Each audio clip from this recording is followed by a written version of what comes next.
Approximately 2 milligrams would be a fatal dose. So this would be about 1,500 lethal doses.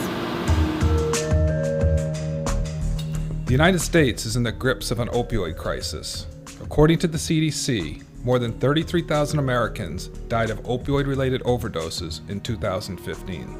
Increasingly, these deaths aren't just caused by painkillers or heroin, but by more potent synthetic opioids, like fentanyl.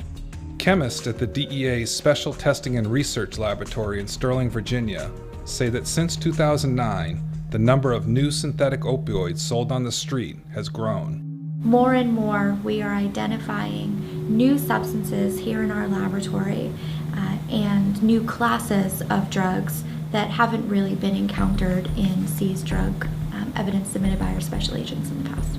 Some of these new mystery drugs are analogs of fentanyl.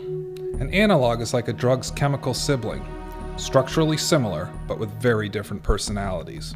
Labs in China are tweaking the chemistry to create stronger compounds that are then shipped to North America, where drug dealers cut it to make big profits on the street.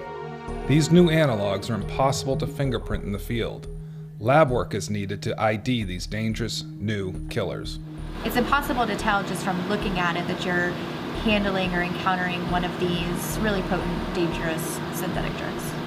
And so we have to be very careful not to have an accidental exposure in the laboratory.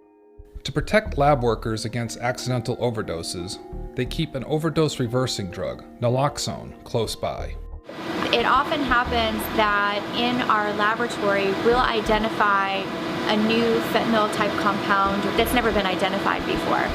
We have a lot of instrumentation that the chemists in our group use in the analysis and identification of fentanyl type substances. These instruments work by breaking down the samples and uncovering their individual chemical fingerprint. Different instruments achieve this in their own ways, but they have one thing in common. They help the DEA keep in step with the latest drugs sold on the street. As a country, we are heavily abusing opioids. My concern is that we're going to continue to see a rise in these synthetic opioids because they're easily accessible.